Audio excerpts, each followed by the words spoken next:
My name is Chivas Mays, and welcome to Let's Talk About It, where we're going to be discussing mental health, healing, and the human experience. Today we are missing my co-host Brennatan. She wasn't feeling well, so she's not going to be with us. But today we're still excited about exploring a complex topic often misunderstood: trauma. Whether you are familiar with it or maybe you're even uncertain with the term, this episode is just for you. Just sit back, get you a glass of wine, and let's talk about it. Trauma bonding is a powerful emotional attachment that sometimes it forms through multiple abuse cycles, and they perpetuate a cycle of fear, control, power, and I hate to say it, emotional dependency. While a healthy bond is built on trust, love, respect, and safety, trauma bonding, it thrives on the very opposite. It thrives on fear and that powerful word, manipulation. Yes. It's often taken for love by those of us that are in these beautiful relationships, but it's primarily about survival once you realize you are in a trauma bonding relationship. So in the psychological terms, it's about a survival response where our brains it seeks comfort and safety from the relationship that we're in and the relationship sources. I like to say that the intermingling of fear and affection, it creates the ultimate confusion and addiction. Yes, we can be addicted to our relationships. People with anxious attachment styles or those with an unorganized attachment style, they may struggle with setting healthy boundaries. Yes, let's talk about it. Come on, let's just be raw and uncut. Let's just talk about it. Trauma bonding, it can happen outside of romantic relationships as well. For example, in a parent or boss relationship where there's power imbalances and, let's go on and talk about it, emotional manipulation. It can definitely take a form that results in trauma bonding as well. I like to say that it may also form in relationships with, of course, our romantic partners, as long as there's a power imbalance and inconsistency reinforcements. You, my dear, have entered into a trauma bonding experience. Let's talk about early life experiences. Individuals and their attachment styles or maybe specific life situations may also make someone more vulnerable. I said it, more vulnerable to trauma bonding. Let's talk about some signs of trauma bonding. Y'all ready for this?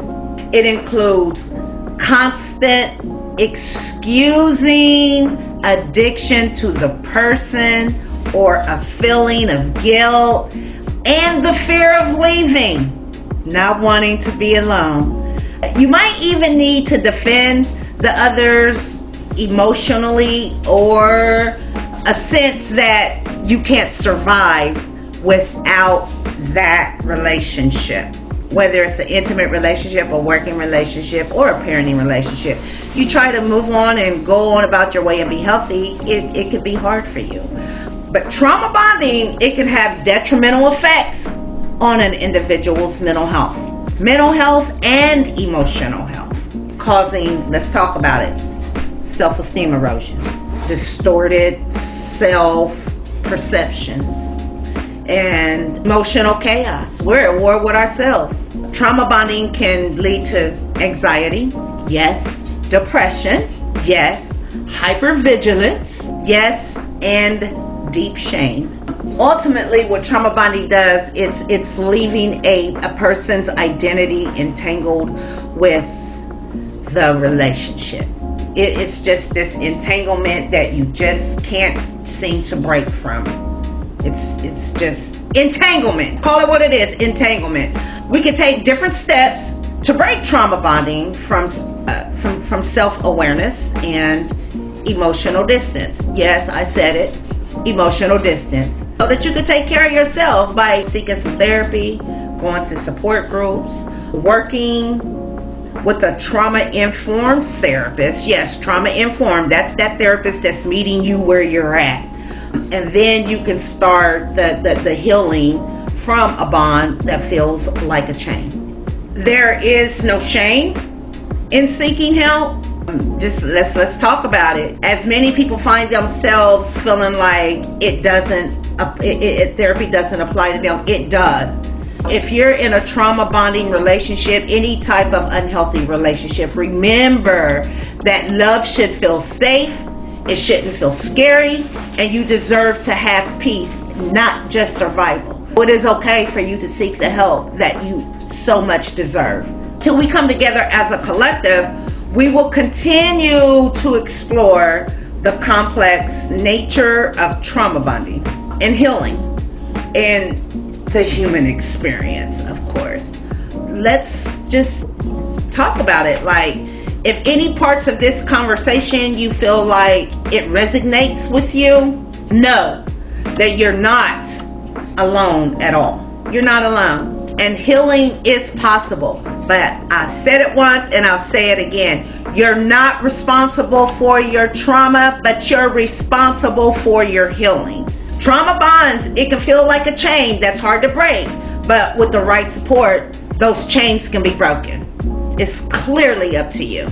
I didn't want to make this episode too long, but I hope that you will really look at your relationships, like, again, whether it's work, whether it's an intimate relationship, whether it's a parent and child relationship. Look at those bonds. Set yourself free. You deserve it. You deserve it. Because, again, no one should have to live in bondage as an adult or as a child. And sometimes breaking those cycles from the past when we were children spills over into our relationships as adults. Just know that trauma, again, what did I say? It's not your fault. You're not responsible for your trauma, but you are responsible for your healing. If you're in that dead end relationship and you just feel like this isn't going anywhere, but how am I going to make it? I don't have, I'm too old to start all over, or I've been with this person all my life and they have good days and they have bad days and they have shortcomings, but I love them. But I'm sick. I'm sick emotionally, which translates into being sick physically. And I'm not going to sit here and talk as if I'm coming from a place of someone trying to talk about something that I haven't experienced. I've been in trauma bonding relationships. I have. And I was so bound to where it didn't matter what this individual did, how bad I was treated. It didn't matter. I loved them, and guess what? I was going to be the fixing agent. I was going to love them through their trauma, because guess what? They had some traumatic experiences too. Somebody just needs to be there to understand them and be there for them. But guess what? I'm not no therapist, and I'm not your punching bag, and I am not your healer. So it's kind of like what I would describe as picking up broken glass and expecting it not to cut you. You're picking up shards of glass with your bare hands, and you're thinking that you're not going to get cut, and there's not going to be calluses, and there's not going to be wounds, possibly even need some stitches, all because as people in trauma bonding relationships, we're always trying to be the healer. We're always trying to be the safe space when we haven't even dealt with our own trauma. I don't want to sound as if I'm coming from a place of trying to be a therapist. No, I'm coming from lived experience of knowing what it means to be in a trauma bonding relationship. And getting out of those relationships was very, very hard and very painful. And guess what? Very abusive. Mentally, physically, emotionally, spiritually, and financially. And this was a thing that really could have definitely took my life. Definitely could have took my life. But I had to hit rock bottom. Rock bottom. Rock bottom. And in order to get out of that relationship. And then had to do the hard work. Had to go through the therapy. Had to really dig deep. And what it showed me was there was roots. There was roots. There was deeply rooted roots that went all the way to childhood. No wonder I got into traumatic relationships, because trauma is all I knew. I had no other. My picker was, what they say, your picker was broke. My picker was broke. I didn't know how to pick healthy people. I didn't know how to pick healthy friendships. I didn't know how to pick healthy relationships. I didn't know how to do it. And so quite naturally, I'm going to attract energy and people that had what? Yes, trauma. And granted, some people like to live in their trauma. It's like feeding a monster. Some people don't want to do better. Some people don't want to get better. Because something about, I think I said it in my last episode, something about holding on to trauma gives me some type of excuse. Yes, excuse. That's exactly what I'm going to call it. I don't want to let go. Because if I let go, that means I'm going to have to change. It means I'm going to have to do something differently. You can't continue to blame others for the trauma. You have to somehow start taking care of the trauma that you have experienced. Whether it's, like again, I said, your childhood, whether it's a working relationship, it doesn't matter. Somehow you have to figure it out, and you have to do what you need to do to take care of yourself and start your healing journey. Healing it's available to all of us. It's just, do we really want it? I think I'm going to wrap this episode up. I'm really, really missing my co-host, because we're able to have some really good dialogue. It's always a mother and daughter conversation, and these are the topics that we're going to talk about. We're digging deep. We're not staying on the surface. We're talking about real experiences and how they affect us, and how the healing journey starts, and where we are at in our healing. And before I close, I just want to let you know that you are allowed to heal at your pace. That's what my daughter would say if she was here. You matter. You have the right to say no. Yes, I said it. You have the right to say no. My daughter, if she was here right now, she would say, release what no longer serves you, let it go. You don't have to, okay? Your journey is your journey, and you heal in your timing, in your space. And most of all, you, my friend, you are not responsible for your trauma, but you are responsible for your healing.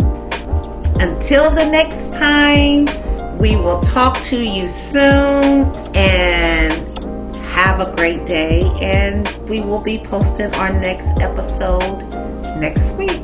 Thank you. Oh, before I go, remember, subscribe and share. This is just my second episode. We're new to this community. Give us some grace.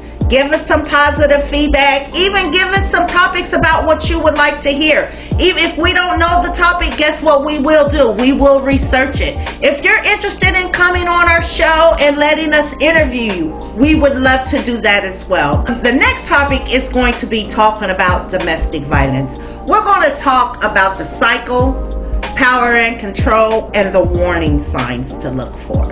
Until then, God bless, thank you, and we'll see you the next time. Bye.